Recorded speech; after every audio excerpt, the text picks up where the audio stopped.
Hello everyone! Welcome back to Garfield's World. For today's video, magagawa ko ng isang review na naman ng gamit pambata. So medyo matagal-tagal na rin ako hindi nakakapag-review. And ngayong araw, i-review ko po yung bagong-bagong diaper na na-receive ko from Makuku. Ayan. So, dalawang size yung na-receive ko, isang XL at saka isang double XL. Kasi yung second child ko, si Zion, 3 years old, pinagda-diaper ko pa rin siya tuwing natutulog siya sa gabi. Kasi hindi talaga maiiwasan sometimes. Hindi niya pa makokontrol, diba? Hindi pa siya magigising. So, pinasusuot ko siya niyan just to avoid leaking sa bed namin. Okay? So, without further ado, let's get started. So, na-try ko na siya. Actually, paubos na yung first pack ng diaper na pinadala sa amin. Number 1 na kiniklaim nila is SAP technology. Evenly locks urine to always keeps baby skin dry. So, eto, check to sa akin kasi na-try ko na siya, napagamit ko na siya sa mga kids ko and hindi basang-basa yung puwet ng mga anak ko kahit punong-puno yung diaper nila kinaumagahan. And hindi rin siya nagli-leak. In all fairness ha, hindi siya nagli-leak guys. Second na kiniklaim nila is quick absorption. Absorbs like hurricane. Yun yung sabi nila. 0.2 centimeters ultra thin core, the baby feel comfortable. Yes, super, hindi nangangate, hindi rin conscious yung mga anak ko pag sinusuot nila yung gantong diaper. Kasi ultra thin. Manipis nga siya. Para lang siyang underwear ng mga kids. So, hindi siya bakat na bakat talaga. Especially pag nagsusuot sila ng mga tight-fitted jeans or shorts pa yan. They are very comfortable wearing this diaper. Okay?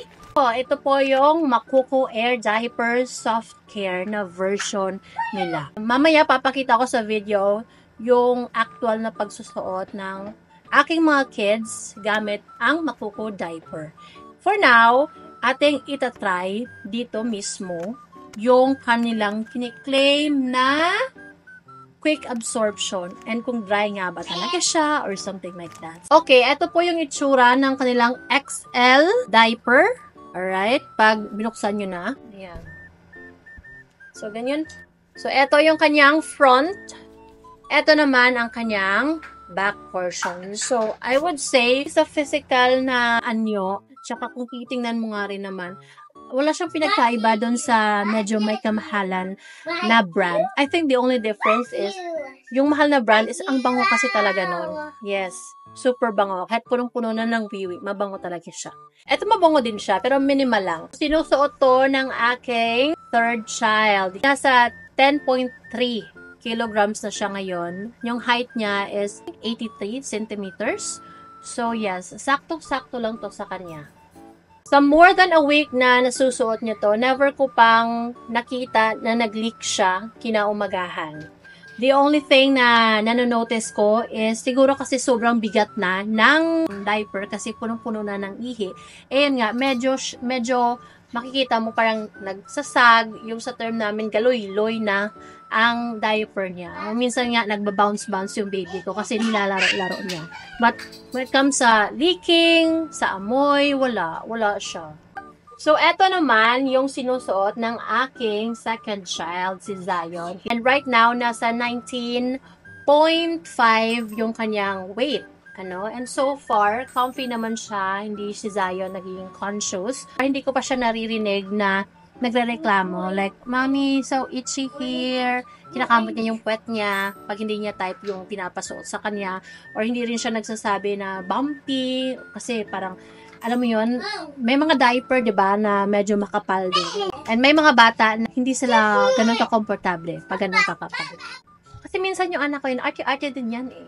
Ito super, wala pa akong naririnig na reklamo sa kanya. Hindi rin to nagli-leak sa kanya kasi heavy, very heavy din si Zion magwiwi, especially pag gabi. So, hindi pa to nagli-leak dati. Honestly speaking, sa previous brand ng diaper na ginagamit namin for him, kasi diba, malaki na siya.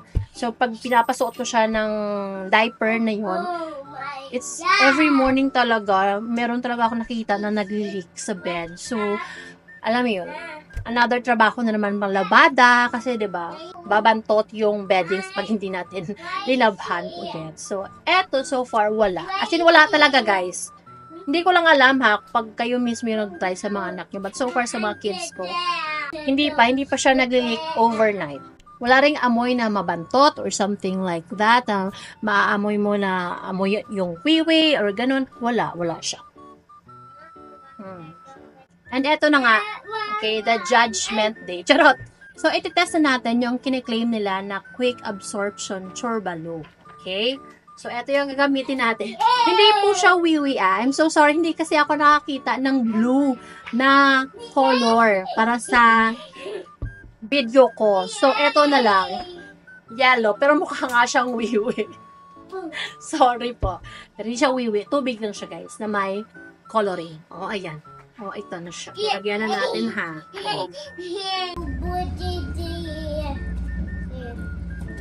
Mommy, I can't see.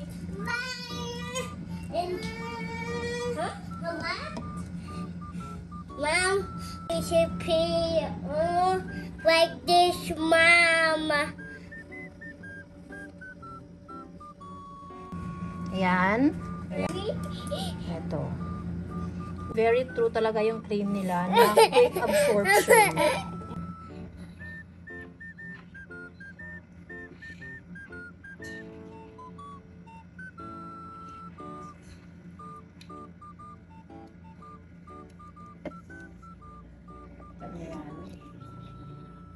Ayan.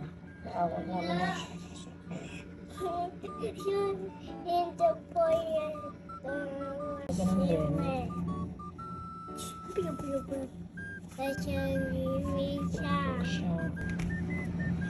So far, wala siyang wet.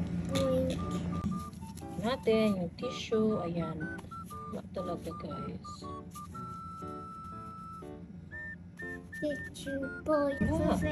Ayan, wala talaga. And yun na nga, 'di ba? O eto na siya, guys. Kaya yung sinasabi ko nung una, makakapag-attest talaga ako doon. Natutuo yung kanilang quick absorption turban.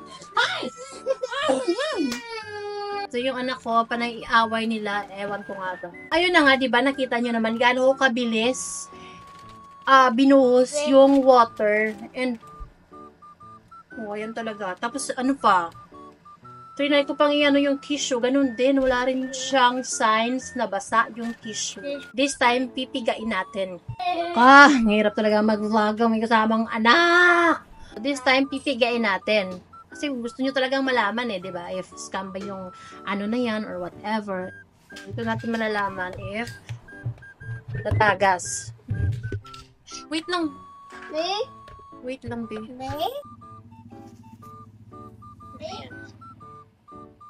Wala talaga. Wala talaga, guys. Buhay na yan.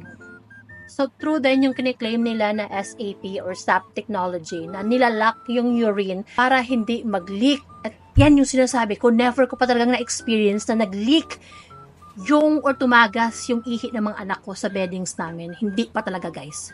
Maniwala kayo sa akin. O, ito, ayaw pa maniwala. Ito naman. Oh!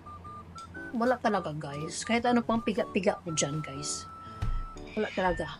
Oh, napagod na ako wala talaga. Okay? Oh, diba? Honest review rin yung hinahanap nyo. Oh, ayan na siya. Honest na honest talaga dyan. Yung isa pa is very ultra thin. Yan yung sinasabi ko sa inyo na very manipis siya. Hindi siya yung yung sobrang kapal na hindi na komportable yung anak natin sa paglalakad or sa pagtatatakbo dyan, 'di ba? Kasi manipis siya, para lang siyang brief or panty ng mga anak natin. Ayan. Oh. Totoo talaga yan. Totoo ang chismis. Ang microphone ka! So, depende pa rin sa inyo yan kung gagamit kayo. Eto, since yung content ko is about review ng mga products na pang bata, you know, so eto yung sinasabi ko. Papakita ko naman sa inyo yung actual na pagsuot ng mga kids ko sa diaper na yan. Bunso namin, eto siya, nasuot na niya yung kanyang diaper kasi nagda-diaper siya kahit sa araw. So, ayan siya. Ayan, medyo may ano na siya, may laman na siya, guys. And ayan. Ayan, hakop na hakop yung kanyang puwet, guys. Hindi siya yung katulad sa ibang brand na nagagaganyan, di ba? Oh, hindi siya. Ayan, hakop na hakop. Ayan din. Yung puno yan, ha. Ito yung sinasabi ko kanina na yung sa term may galoy-loy kung puno na yung diaper. Yung puno-puno na ba, yung nagaganyan-ganyan na siya. Kasi nga, puno na siya. Pero hindi siya nag-leak, ha. Wala siyang leakage or anything like ganyan. Dayon, ayan, pinasuot ko siya for the sake of this video. Ayan. As I said, nasa 19.5 kilogram siya ngayon. And just like nung kay Sisi, ganun din. Saktong-sakto lang yung fitting ng diaper sa kanya, guys. Ayan. Okay, so that's the end of this video, guys. Ayan. Makuko Diaper Soft Care. Yan yung upgraded version nila. So, just sharing my experience, my review about this diaper from Makuko. Kasi, well, of course, sino-sino pa ba naman yung magtutulungan dito, diba? Meron talagang mga mommies dyan. Especially mga bagong mommies pa, nag-explore pa. So, tulungan natin sila through sharing our experiences dito sa YouTube natin. Okay? Not really claiming na ito talaga pinaka-best, ito talaga pinaka-safest, pinaka-healthy pa, ano pa ba yan, na mga terms dyan para sa pag-promote ng diaper. At the end of the day, guys, hindi pa rin yung diaper yung mag-determine kung magkakarashes ba yung anak natin or hindi. It's still gonna be yung hygiene natin. Kahit super mahal na diaper pa yan, kung once a day mo lang siyang palitan ng diaper, yung nagbababad yung pupo at wiwi niya dyan, magkakarashes talaga yan, guys. Okay? So, always be conscious, be aware, check yung puwet ng mga anak natin, palit if needed. Okay? Thank you for watching! Thank you all so much for watching. Bye-bye!